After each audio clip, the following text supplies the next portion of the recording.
Magandang araw sa inyong lahat. Ito ang Hatol ng Bayan, ang programang tatalakay sa mga isyong kahaharapin ng mga kandidatong nagnanais maging lingkod bayan. Layunin ng ating mga talakayan na busisiin ang mga isyong may kabuluhan sa ating kinabukasan upang magabayan ang ating mga manonood sa pagpili ng kanilang iboboto. Makakapanayam natin sa ating mga talakayan ang subject matter experts sa iba't ibang paksa upang matulungan tayong maunawaan ang mga usaping ito. Kaya't manatiling nakatutok dito po sa PTV4 tuwing Huwebes at Biyernes dito sa programang magsisilbing gabay sa pagpili ng bagong administrasyon. Ito ang Hatol ng Bayan.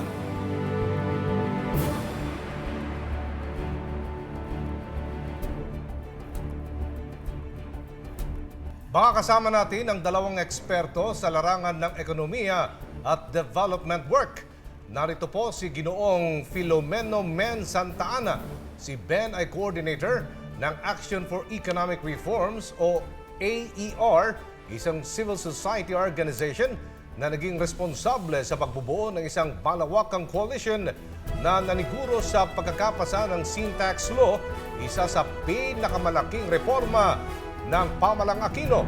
Si Ben ay nagtapos ng Economics sa University of the Philippines at siya ay isang kolumnista rin ng Business World. Kasama rin natin ang isang may kasanayan sa development work, si Ginoong Francisco Pancho Lara. Si Pancho ay kasalukuyang country manager ng International Alert, isang peace-building organization na nagbibigay ng advice sa mga pamahalaan, organizations at mga kumpanya kung papaano susuportahan ang kapayapaan. Nagsilbi rin si Pancho na Philippine Country Director ng Voluntary Service Overseas o VSO at Policy Specialist sa Agrarian Reform and Rural Development sa UN Food and Agriculture Organization o FAO.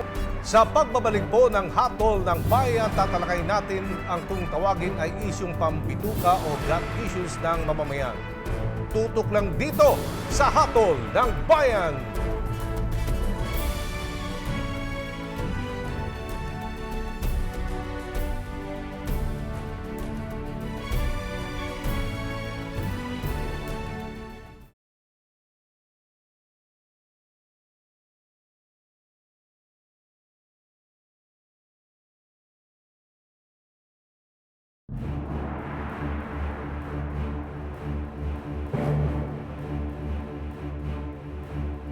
Kayo ay nanunood pa rin ng Hatol ng Bayan, ang programang gabay sa pagpili ng susunod na mga pinuno ng bansa.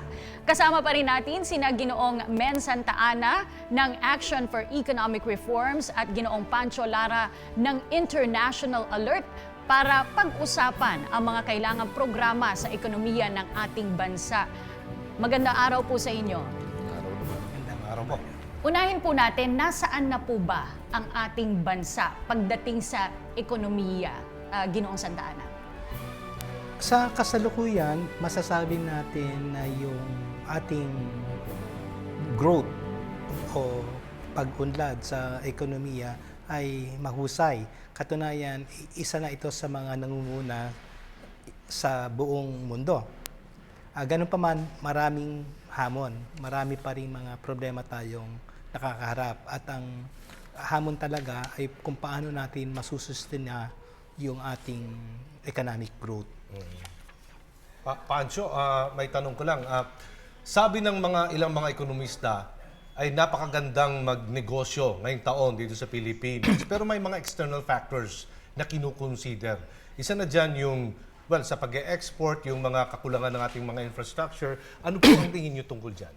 Maraming problema nakakaharapin sa bawat negosyong nais pasukan ng isang investor sa Pilipinas. Na ngayon ay panahon ng eleksyon, merong ilang mga partikular na sektor sa ekonomiya na maganda ang kita. At talagang inaasahan natin, tataas rin ang ating gross domestic product sa panahon nito dahil sa eleksyon. Ang malaking problema, liban sa infrastruktura sa aking pagtingin, ay maliit pa rin ang kapital na pumapasok para pumasok sa mga negosyo kung saan makakapag-compete tayo, makakapag-export tayo ng mga produktong mahalaga na maibenta sa ibang bansa. Pangalawa, may problema pa rin kahit na ngayon sa mga ilang mga batas na kinakaharap ng mga negosyante sa Pilipinas. Bagamat marami ng pagbabago sa ease of doing business, for example, in the Philippines, marami pa rin sinasabing problema sa tagal ng pagkuha ng lisensya, isa na infrastruktura, presyo ng kuryente, nakakaharapin ng negosyante. Itong mga bagay na ito, bagamat may mga pagbabagong nangyari nitong nakaraang 6 na taon, marami pang kailangan gawin. Pareho po kayo nagsabi na may marami pang hamon, marami pang kailangan gawin. Ginoong Santa Ana, ano po yung mga kailangan tutukan ng mga mamumuno sa susunod na administrasyon?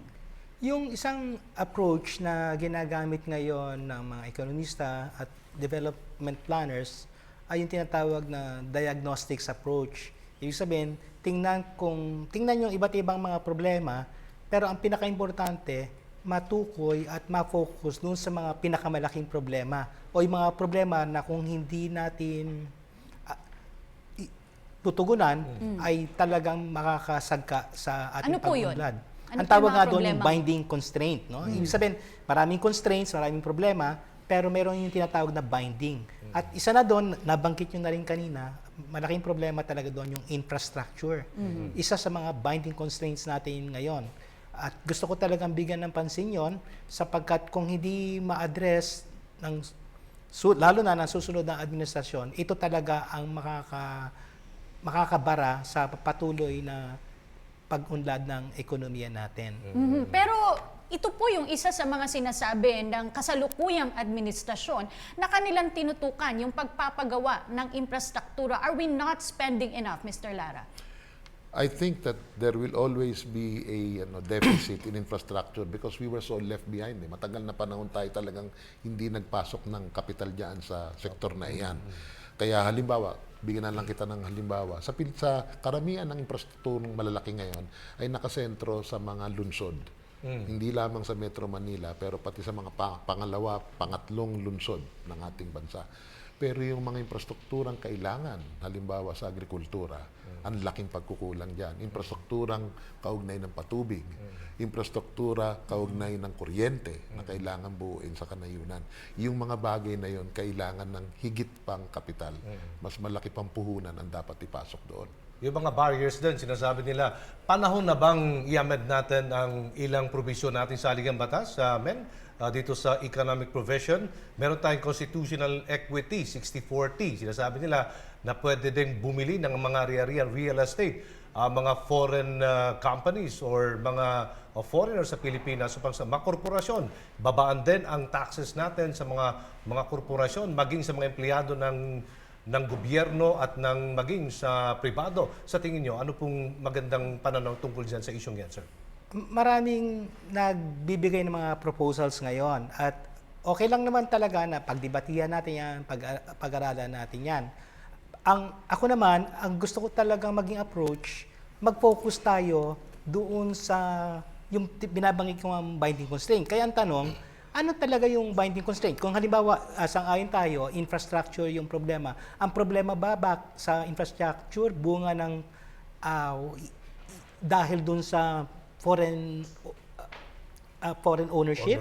Yung nga ba yung problema? Kung yun ang problema, di address natin yung amendment sa economic provisions ng Constitution. Pero baka iba naman yung problema relating to infrastructure. Halimbawa, ang malaking usapin talaga sa infrastructure, gobyerno rin ang dapat nangunguna dyan eh. Dahil malaki ang puhunan dyan at yung private sector, hindi naman basta-basta papasok dyan kung walang malinaw kung yung rules ay hindi malinaw. Kaya nga meron tayong tinatawag na yung private public partnership. PPP. Pero yung PPP natin ngayon hindi nag-take off. So isang malaking problema yon. Second, sa kabila ng pag-increase ng revenues sa administrasyong ito, maraming salamat dun sa syntax, hindi pa rin sumasapat yon. Nabanggit nga ni Pancho na yung spending sa infrastructure napakaliit pa. Kahit yung government spending sa infrastructure, maliit pa. Hinighlight niya yung problem sa agriculture, talagang agriculture at saka sa labas ng urban areas. Pero kahit sa urban areas, ang tindi. Nakita na natin yung problema sa MRT, sa traffic, yung ports, ang laki ng impact ng port congestion sa ekonomiya natin. No? Yung air congestion, malaking problema rin. So, ang magandang tingnan natin, ano talaga yung, kumbaga yung laser na siyang sasagot para ma-address yung infrastructure problem. Posibleng yung foreign participation makakatulong, pero yun ba yung pangunahing magiging konsiderasyon? Yun ang gusto kong itanong din sa iba pang mga policy makers and policy analysts. Pag pinag-usapan po ang ekonomiya, kaakibat po nito yung usapin sa kahirapan. At alam po natin na ngayong halalan, lahat ng kumakandidato sinasabi sila ay may sagot sa problema ng kahirapan. Ang sinasabi nila, jobs creation. How do we do that, Mr. Lara? Maraming pangakong binigay yung mga kandidato kaugnay sa job creation na nakapatungo sa papel ng infrastruktura, halimbawa sa paglikha ng mga bagong trabaho sa bansa. Sa aking pagtingin, hindi nun sinasapol yung pangunahing paraan upang palawakin ang trabaho sa Pilipinas. Ang kailangang trabaho natin ay hindi lamang yung trabahong serbisyo, hindi mataas na antas ng trabaho, ibig sabihin yung mas productive, Ano po higher yun? level. Halimbawa, yung mga trabahong magagamit natin para sa pagbubuo ng isang manufacturing sector sa ating bansa.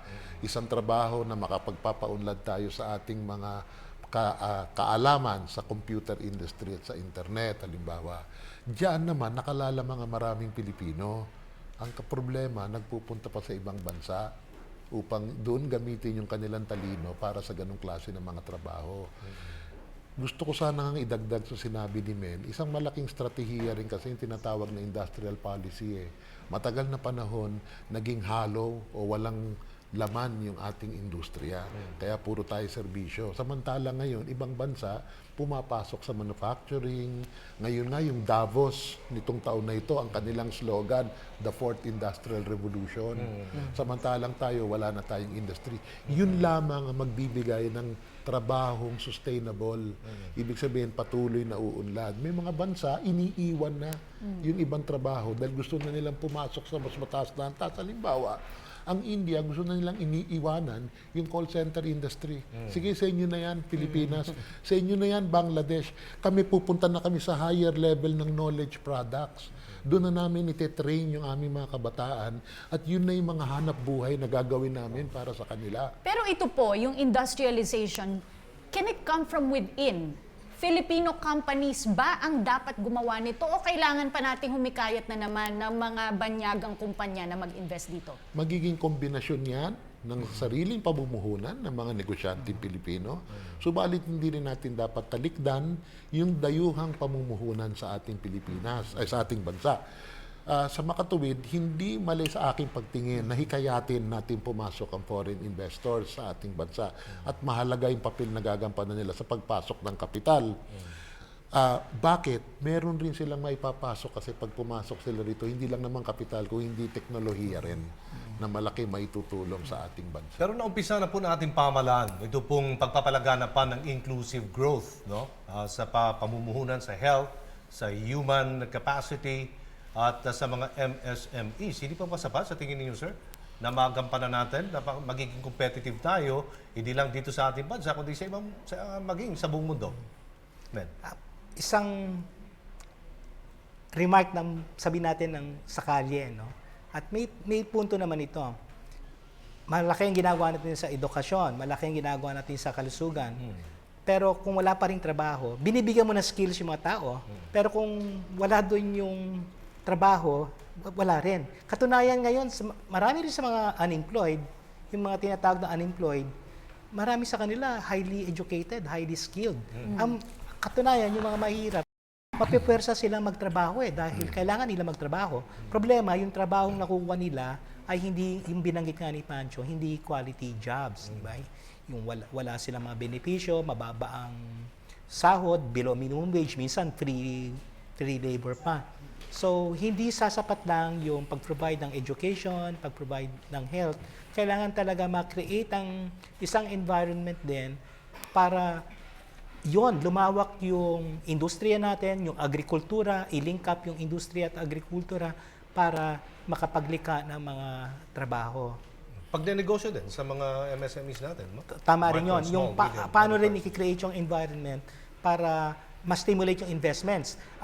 Doon makikita rin natin yung link ng foreign investors at saka yung domestic investors. Yung marami sa mga investors talaga natin ay nandun sa small and medium. Kaya mainam ma-stimulate yan sapagkat sumusunod lang naman ng foreign investors doon sa sentimiento ng ng local investors. Sa pagbabalik po ng Hatol ng Bayan, sisilipin natin ang usapin naman ng job contractualization at ang pagpasok ng foreign investments para makapagsulpot po ng maraming trabaho para po sa ating mamamayang Pilipino.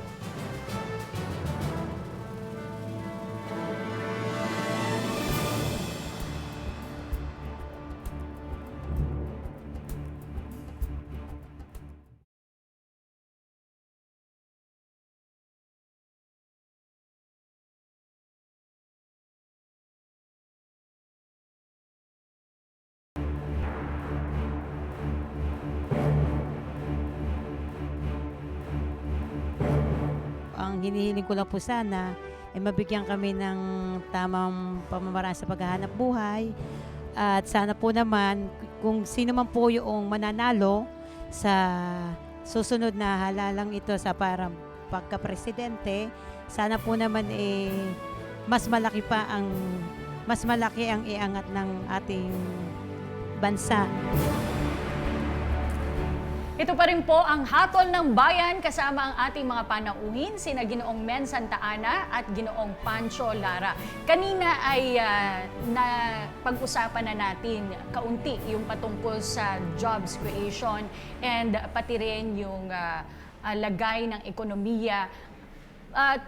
Ituloy natin yung diskusyon tungkol dun sa trabaho. Ginoong Lara, ano ang mas malaking kailangan tutukan? Ito po bang unemployment o yung underemployment? Sa aking pagtingin, mas malaking problema yung underemployment. No? Bakit kamo? Kasi mas maraming taong apektado noon. Kasama na dyan yung sa underemployment, yung masasabi natin na karamihan dyan nagmo-moonlight na small, medium scale industries, no, or enterprises, pero actually walang hanap buhay talaga na 8 hour na kumukuha ng wage. At malaking senyales kasi yan sa poverty, malaking mas epekto niyan sa poverty kaysa yung sinasabi mong totally unemployed. Kasi yun nasasalo ng CCT. Kadalasan, yung mga underemployed, hindi nasasalo ng conditional cash transfer. So dapat pagtuunan ng pansin din. We have this K-12 program. May TESDA naman po tayo para isulong yung vocational programs. May kulang pa ba, sir? Amen? Yun yung pag-create ng skills, di ba? Yung pag-develop ng human capital, education, health, TESDA, at iba pa. Pero ang problema, nasa yung trabaho. Kaya nangyayari, sa labas ng bansa pumupunta.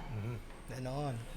Kaya ngayon, di ba, isang problema, may nagkwento sa akin, sa construction, for example, nauubos ng, yung mga skilled workers. Nasa labas na kasi ng bansa So mahirapan talaga tayo to stop this outflow on human capital, ito pong pag-export ng human capital away. So ano sa tingin mong the best solution to resolve this scenario? Na itigil natin pagpapadala ng mga tao doon. Maglagay tayo ng trabaho dito. Saan po tayo talaga mauuna, sir? Pag tinignan natin yung kasalukuyang katayuan ng kabuuan ng ekonomiya, ang malaking sektor talaga na nangangailangan ng tulong ay ang agrikultura. At maraming trabaho na malilikha sa agrikultura na hindi pa nalilikha. Ang malaking katanungan, nitong nakaraang 6 na taon, malaking pera rin ang ipinasok sa agrikultura. Sa aking pagtingin, mali yung naging prioridad. Hinabol natin, halimbawa, yung seguridad sa bigas. Imbis na pasukan natin yung pagpapalawak ng iba't iba pang sektor sa agrikultura, nalilikha ng bagong hanap buhay at bagong trabaho. Sa akin tingin yun yung susi talaga kasi pag tinignan mo yung datos talaga sa ekonomiya, yun naman ang sinasabing nagkaroon ng naiwan Nandun ang kalakhan ng kawalan ng trabaho, nandun din yung kalakhan ng underemployment At pag tinignan natin, nandun rin yung kalakhan ng epekto ng di pagkakapantay-pantay sa lipunan. Kasi ngayon, maaaring malaki tayo na bumaba na, halimbawa, ang bilang ng mahirap. Pero lumaki naman ang puwang sa pagitan ng mayaman at ng mahirap. Ganon. So, kailangan talaga sa panibagong pigwas or pamumuhunan na malaki sa agrikultura sa tamang paraan. Sa mga Ano sektor pong na kinakailangan. mga produktong pang-agrikultura ang may untapped potential? Sa aking pagtingin, halimbawa ang niyog, mahalaga pa rin yan. Meron mga partikular na kakayanan ng ating niyog, ang ating coconut oil sa world market na hindi natin natap. Malaking problema na natin ngayon, maliit na ang ating produksyon. Nandyan pa rin halimbawa yung mga major earners natin, banana, pineapple, at marami nagkasabi, mangga. Tumataas na rin ang produksyon ng mangga. Subalit, kailangan pa natin palawakin sa vegetables, kailangan natin palawakin pa yung ilang mga sektor sa industriya na tinatawag natin non-farm. For example, those related to fisheries, inland fisheries, or off-farm labor, those pertaining to packaging. For example, the production of storage plants to be able to store our produce. Yun yung maraming panggagalingan ng hanap buhay. Magandang hangarin po yan, pero ang problema po, tuloy-tuloy naman pong mga balitang naririnig natin sa mga smuggled goods pumapasok sa atin. Isa sa mga naapektuhan dyan, yung backyard hog racers natin, at ilang pang mga malilit na mga magsasaka. Sa tingin mo, anong gagawin dapat this year, the following 6 years na naman sa bagong administration? Yung una nga, napaka-importante yung higher infrastructure spending sa kanayunan at saka sa kalungsuran. Yung problema sa ports, sa metro rail, sa airports. No? Importante yan. At yan din ang magli-link ng agriculture at saka industry. Ikalawang napaka-importante, nabanggit ni Pancho to kanina, na nasisimula na ngayon, kaya lang low profile pa. Yung pag-develop pa at saka pag-consolidate ng isang industrial diversification program sa Pilipinas. So yung tinatawag ni Pancho ng industrial policy. Ang DTI meron ngayong ganung programa. Pero low radar pa. Sana yung susunod na administrasyon bibigyan pa ito ng attention. Sapagkat yung ganung klaseng programa na tinitinan yung iba't ibang problema sa pag-revitalize ng manufacturing at yung link ng manufacturing sa agriculture, yung value chain, yan ang makakapagdika ng maraming trabaho, lalo-lalo na sa kanayunan kung saan nandun yung kahirapan. How about the BPO industry? We've seen the rise of the popularity of the BPO industry in the past decade. Ito pa rin po ba ay isa sa mga strengths natin o kailangan humanap na tayo ng ibang source of employment, Mr. Lara? Gaya nga nung nasabi ko kanina, sa ibang bansa, iniiwan na nila yan. Tayo pinagmamalaki natin na tayong pinakamalaki sa BPO ngayon sa iba't ibang bansa sa Southeast Asia. Siguro may dahilan dun eh. Ang dahilan dun ay gustong tumutok ng ibang bansa sa mas mataas na antas ng trabaho diyan na mas malaki rin ang kita at mas mahusay ang paggamit sa edukasyon ng kanilang mga graduado sa mga eskwelahan. Halimbawa, hindi lamang services pero financial services. Okay? So, yung mga bagay na yan hindi hinahawakan at advisory ang services natin sa call center. So, yung high-end na financial services, yun halimbawa ang desisyon ng India. Doon na kami papasok. Ganon. Hindi lang yun. Nagdi-develop na sila ng bagong apps.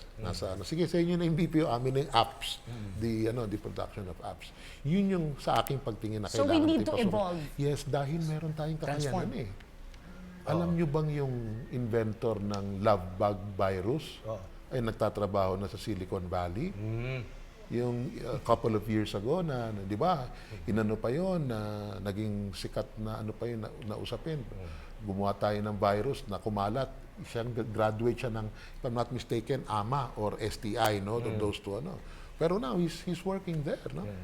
So, those are the sort of maganda po yan, enterprise na dapat pasukan, no? Tutukan ng industriya, magkaroon tayo ng mga manufacturing industry sa Pilipinas, pro-MSME agenda, iba pa, no?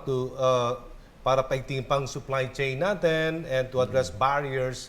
Yung barriers talaga ang problema, sir, sa mga negosyante papasok sa ating bansa. No? How do we address these barriers, these domestic reforms, para natin i-address, and some measures to help para maging smooth, no? To smoothen the way to sustainable, competitive, exports and ilan pang mga challenges na meron po tayo, investment, foreign investment sa Pilipinas. Sir. Ang pwede pang idagdag bukod doon sa Sige po. tinalaki natin kanina, magandang tingnan kasi uli yung growth pattern in the last 5-6 years. Yung mapapansin natin, ang concern ko lang, although mataas yung growth rate, at dapat pag malaki natin yon, dapat matuwa tayo doon, pero nandun pa rin yung concern. Mahirap naman yung ano na lang tayo puro drum beating, no? Ang gandang tingnan kung nasan yung mga problema. Halimbawa, nung second year, under the Aquino administration,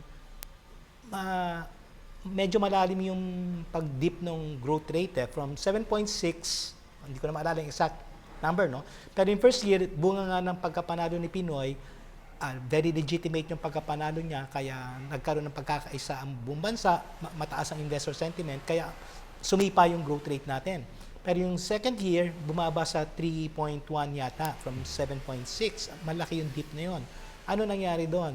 Sapagkat biglang naging conservative ang gobyerno sa spending, ni-review yung mga contracts dahil understandably maraming corruption na naganap, kaya gustong tingnan yung lahat ng mga kontrata.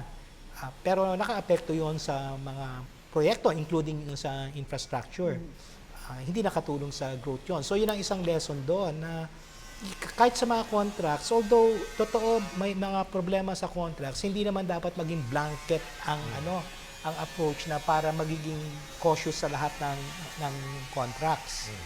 Dito namang mga 2014, 2015, 2013 to 2015, mataas pa rin yung growth rate natin, nasa 6% tayo, pero kapansin-pansin din, bumabagal na. In fact, merong pag-plateau at saka pag-dip. Ngayon, below 6 nga tayo ganoon. At ang tumatama na dyan, yung sa infrastructure, and to a certain degree rin, yung mga usapin contracts. Hanggang ngayon, issue pa rin yung mga contracts at na nag-create ng uncertainty sa mga investors. Marami tayong mababanggit halimbawa, pero dahil sa time constraint natin, isang pwedeng banggitin halimbawa yung tungkol dun sa yung sa Maynilad at saka sa Manila Water. May mga contracts na yan, tumatakbo na yan. Tapos, kinestyon ng MWSS yung mga kontrata, sinasabi nila malaki problema do sa pricing. So, dinala yan sa international arbitration. Naging problema sa international arbitration dahil dalawang korporasyon yon, dalawang units pa, no? Dalawang kaso. Yung desisyon, kahit doon sa international, nagkakaiba rin. Kaya sakit ng ulo. At nakikita yan ng mga investors. Kaya pinakamaganda, yung susunod na administrasyon, may malinaw, at ang kailangan doon yung tinatawag nating credible. Yung credible commitment na kung walang anomalya ang kontrata, dapat talaga ipatupad yon. Pero, in reality po, hindi ganun po ang nangyayari. Kasi usually, yung opposition, pero I'm not saying this is always the case, yung opposition yung uupo sa susunod na administrasyon. Paano po mapipigilan yung political factors from affecting the existing contracts? Ang tawag nga doon, kailangan nga natin tingnan yan yung, siyempre ang bawat kontrata, iba-iba yan kaya yung magiging rekomendasyon mo, very specific to each case, no? Pero ang gabay talaga dyan, yung tinatawag nating credible commitment. Magbabanggit ako ng kabaliktaran ng credible commitment.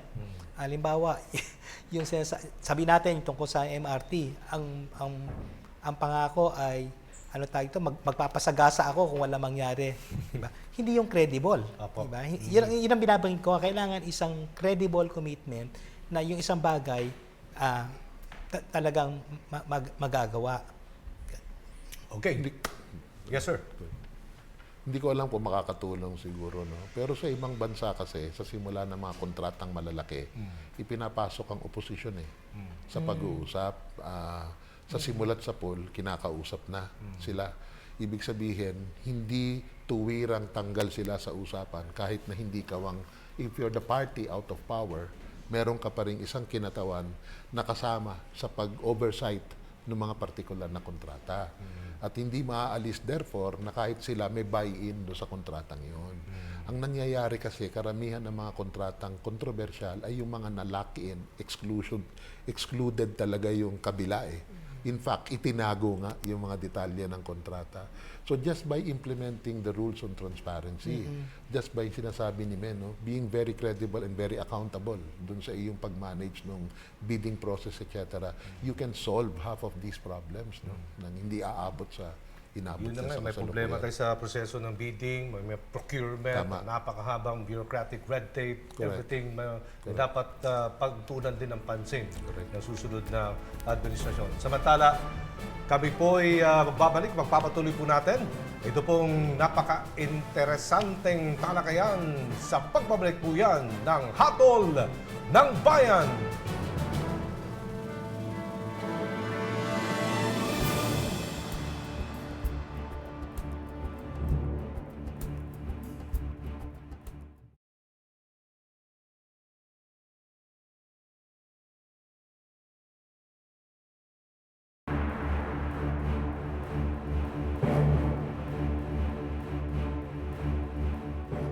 Walang magutom. Bilang ina, ayaw namin magutom ang pamilya namin. Magkaroon ng trabaho. Ang lahat ng walang trabaho.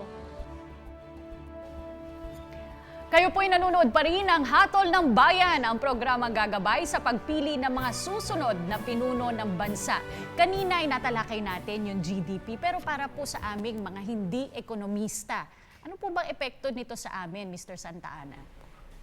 Ang sinusukat naman ng GDP, yung suma total ng value ng produksyon sa isang takdang panahon.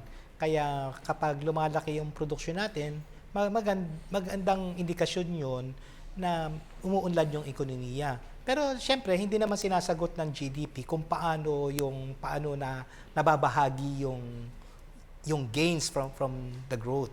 Yun nga po ang isinusulong ng kasalukuyang administrasyon, yung inclusive growth. Pero ang karaniwang pong komento ng taong bayan, hindi naman po namin nararamdaman itong inclusive growth. Paano po ba ipadarama ito sa taong bayan? And how long will it take para maramdaman po natin to, Ginoong Santa Ana? Maganda yung iyong tanong, Cathy, kung how long it will take. Sa karanasan ng mga bansang umunlad talaga, halimbawa dito sa Asia, nandyan yung una sa lahat, yung mga tulad ng mga Korean, di ba? Tapos yung China ngayon Vietnam din. Mahabang panahon yan, mahabang panahon ang sunod-sunod na reforma. Ang China nga, halimbawa, Correct. 2 dekada, isang 2 henerasyon. dekada, Bago nila na wipe out talaga yung poverty. No? Kaya hindi rin natin talaga makukuha rin yan sa loob lamang ng 5-6 na taon. Kaya sa ganyang konteksto, napaka-importante rin itong mga susunod na eleksyon natin na makatiyak tayo na kung sino man yung pamunuan ay itutuloy-tuloy yung mga reforma. At yung mga reformang yon, nagbabago-bago yan sa bawat yugto ng pag-unlad natin.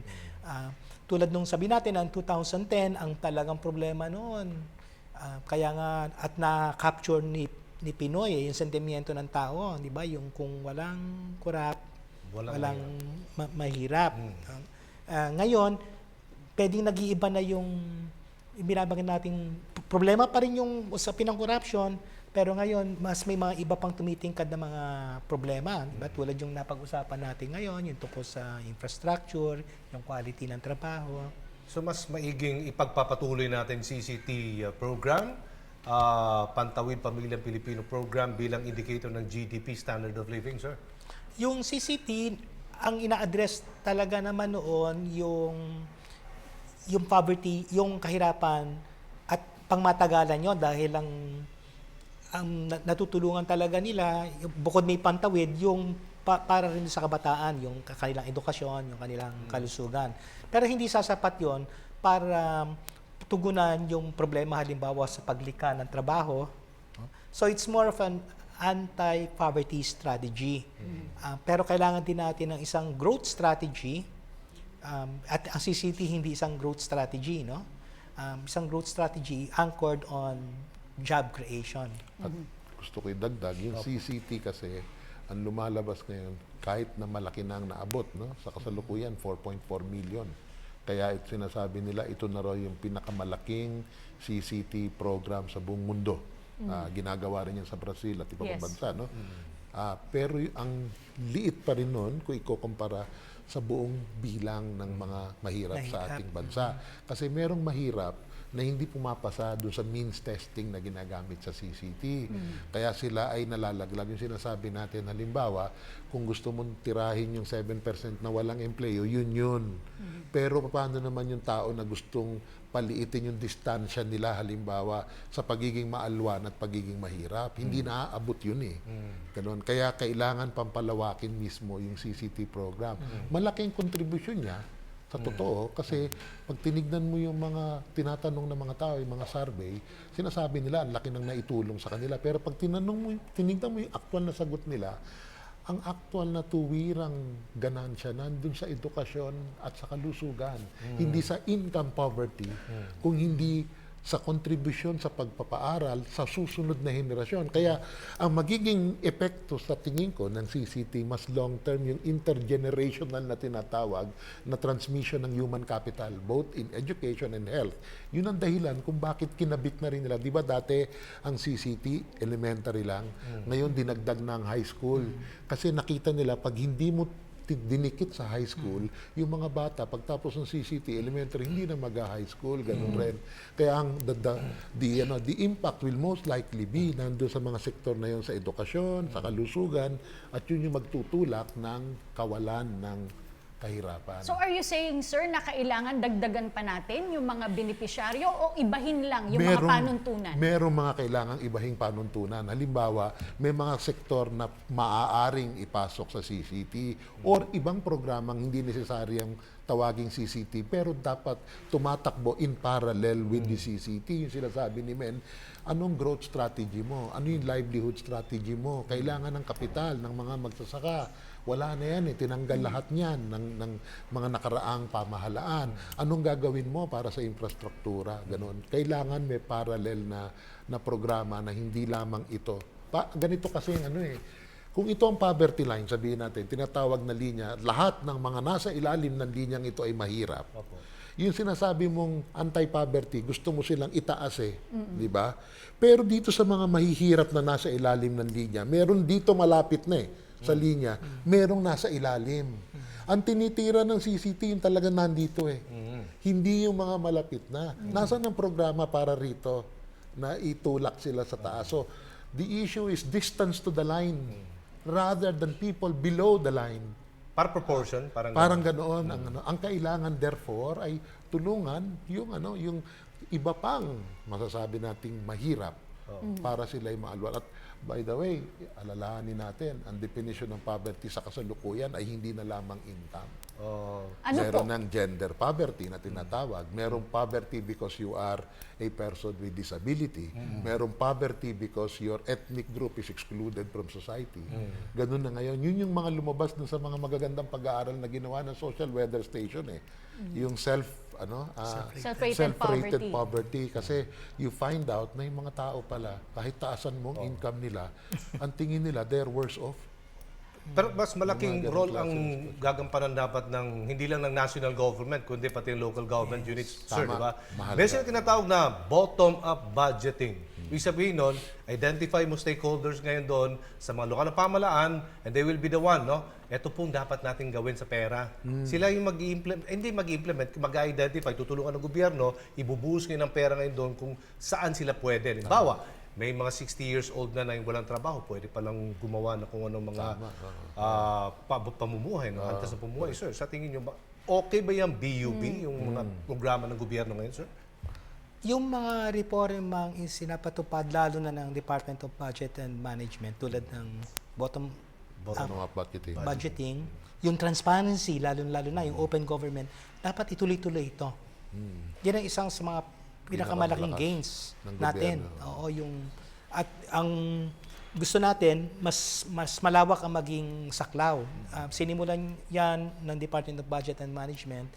Unfortunately, halimbawa, yung usapin ng transparency, hindi na institutionalized dahil hindi napasa yung yung freedom of information. Yun sana magiging crowning glory ng mga transparency reforms, yung freedom of information. Pero hindi natin nakuha. Do you think it will ever prosper, the FOI?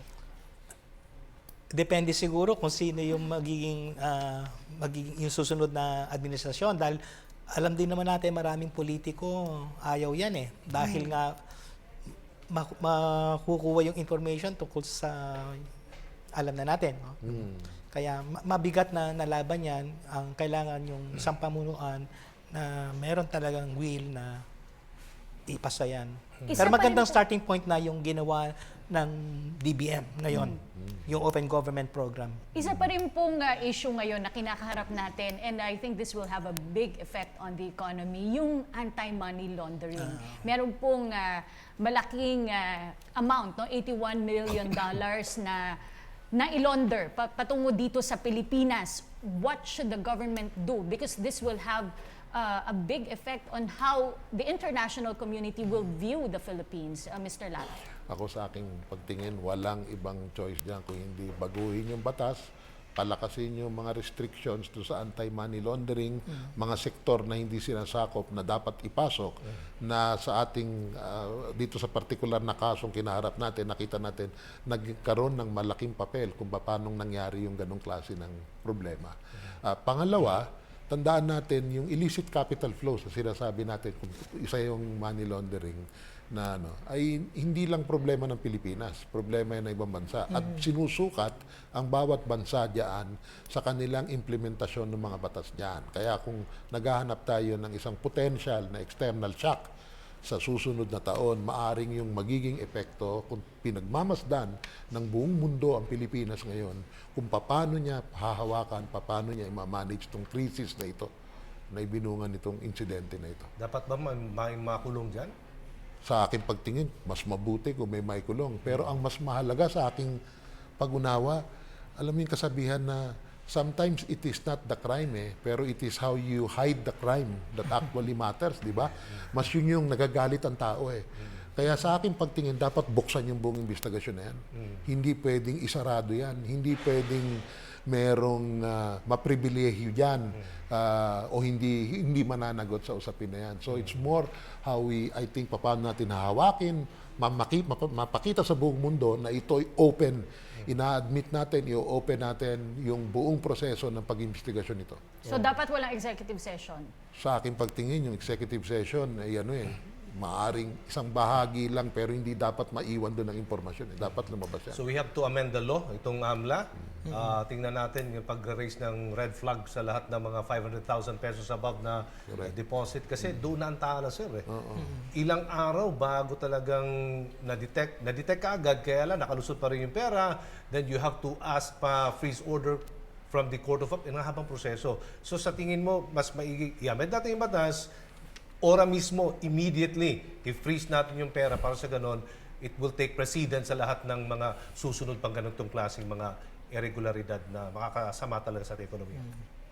Naalala ko nga, ito nga yung oportunidad, no, para may gawing reforma sa transparency, tulad yan, yung sa AMLA. Naalala ko nung debate about yung income tax, yung personal income tax. Maganda yung proposal na yon na i-reforma yung personal income tax dahil nagkaroon na nga ng tinatawag na bracket creep. Yung sabihin natin yung isang senior public schools teacher, ang binabayad ang kanyang tax rate ay wala nang pinagkaiba sa tax rate ng mga taipan natin. Kaya kailangan talagang baguhin yon. Of course, ang concern naman ng administrasyon, kung magkakaroon ng ganung reforma, bababa ang collection. So, tama rin naman yon. Pero ang sagot naman talaga noon, ipagsabay mo yung reforma. Yung reformahin mo yung personal income tax para makinabang yung mga mamamayan natin doon dahil unjust na talaga yon. Yung unfair na yon. Yung public school teacher, binabayad yung tax rate pareho ng mga bilyonaryo. Pero kailangan din may iba pang reforma. At ang naalala ko si Commissioner Henares, ang sinabi niya, okay yung personal income tax, pero isang pwede natin gawing reforma, i-reform natin yung AMLA. Pero may mga nag-resist, di ba? Ngayon may magandang opportunity tayo. Nakita na natin kung paano lumulusot dahil doon sa mga restrictions ng AMLA para magkaroon na ng pagbabago. Tutok lang dito sa Hatol ng Bayan.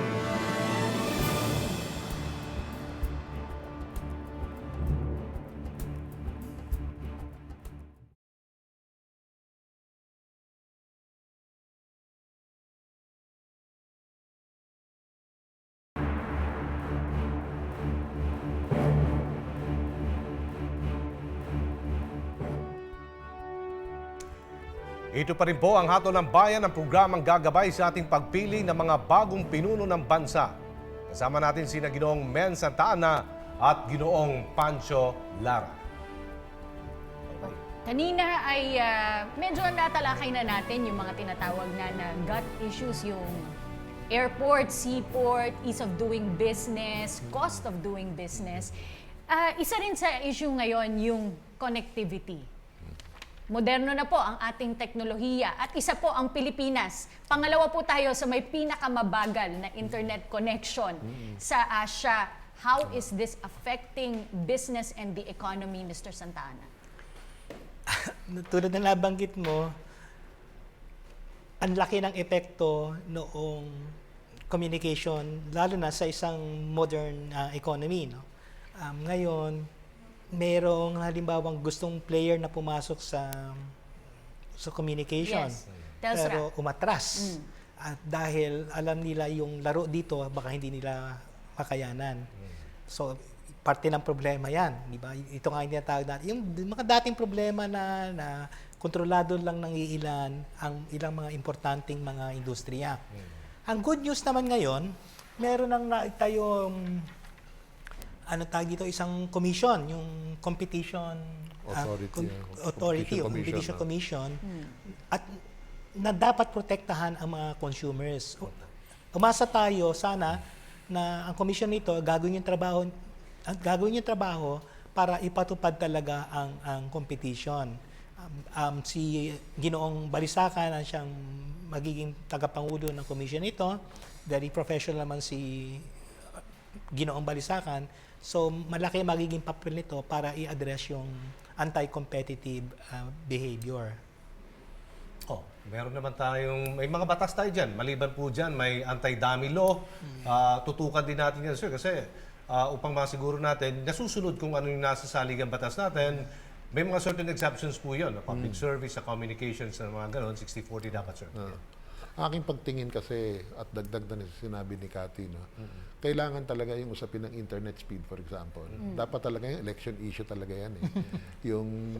Dahil ang laki ng epekto niyan sa edukasyon, lalo na. Ang laki ng epekto niyan sa kabataan. Hindi yung kabataan na masasabi pa natin na mga nasa koleyo, lalo na sa mga bata pa sa high school. Ganun. At alam natin, maraming interest na di pinapahintulutan yung pagpasok ng ibang mga gustong mamuhunan doon sa pagpapabilis halimbawa ng internet. No? So kailangan maliwanag na yung batas diyan, kung sa competition commission man, kailangan pabilisin yung ganong klase ng pagbabago. Maraming paraan upang gawin yan . Isa doon sa sinasabi na nga rin dyan ay yung mismong pag-break ng gateways, no? Na hanggang ngayon, sabi natin, nabuksan ng kaunti dahil nakapagpasok ng mga cell sites yung ibang companies, pero hindi pa rin talaga tuwirang nabibitiwan ng gusto yung control diyan sa mga gateways na kailangan buksan para makapasok yung Ngayon, alam natin, yung Telstra umatras. Sino kaya ang susunod na maglalakas loob naman na pumasok diyan? Kung maalala ko lang, sir, ang text natin para lang yan sa mga pipit-bingi. Libre yung text natin. Tapos nagkaroon ng piso. Ngayon, kung malakas ang wifi, may Viber. Libre po yan.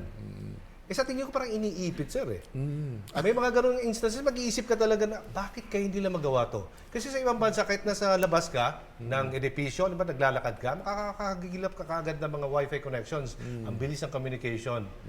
At wala siguro doon mga load, na piso-piso load. Yun lang na nakikita ko, sir, sa tingin mo. Tama.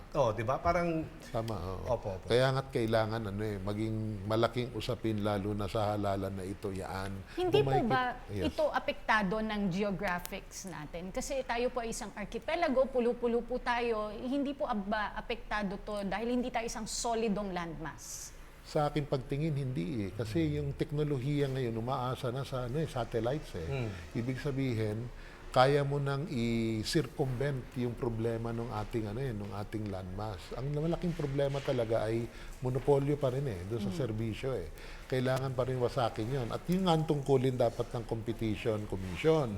At baka yun yung kanilang magiging pangunahing tungkulin dahil wala naman silang ibang aawatin na competition kasi ang maganda sa trabaho nila sa totoo lang sa aking pagtingin, ano kayang competition ang babantayan nila sa isang lipunan na walang industriya, walang manufacturing, ganon. So nandun talaga sa antas ng serbisyo, nandun sa telecoms, communications, etc. Yun ang kanilang magiging Malaki tutok. sigurong role din ng legislative department, no? Ng mga mga congressman para aksyonan po ito.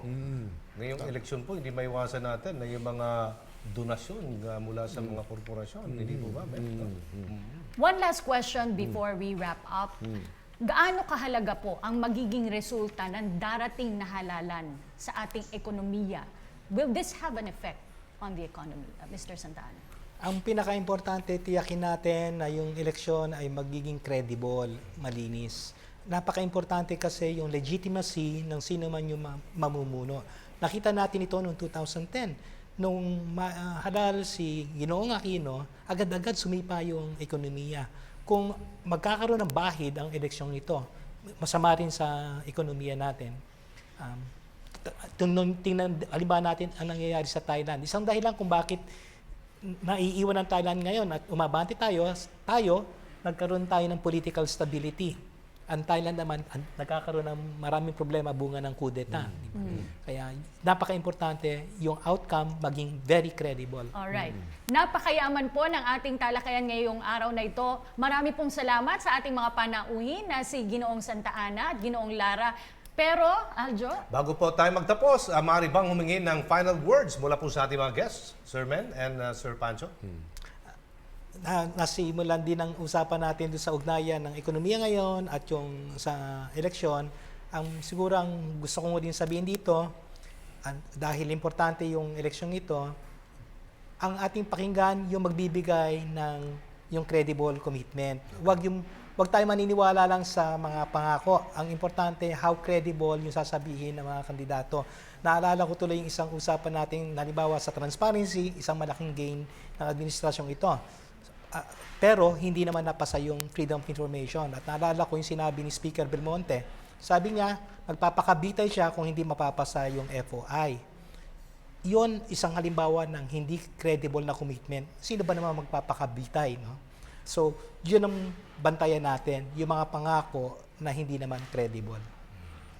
Sa akin naman, dun sa mga pangakong ibinitiwan, we have to hold them to account sa mga pangakong binitiwan nila. Ang malaking bagay sa ating ekonomiya sa susunod na mga taon ay kung paano mo itutulak yung ating pagunlad sa ekonomiya na tinatawag na GDP para makinabang lahat ng Pilipino. May mga ilang usapin sa ekonomiya na dapat silang i-pressure, itulak upang gumawa ng mga posisyon doon, agrikultura at lalong-lalo na yung kapayapaan sa kanayunan. Hanggang sa susunod na talakayan, dito pa rin po sa Telebisyon ng Bayan, patuloy nating alamin ang mga isyu ng bayan para magabayan tayo sa pagpili ng mga susunod na pinunong bayan. Ako po, si Cathy San Gabriel. Ako naman po si Aljo Bendio, nagsasabing maging matalino sa pagpili dahil nasa inyong mga kamay ang kinabukasan ng ating bansa. Hanggang sa susunod na episode, sama-sama tayong maganda para sa Hatol ng Bayan!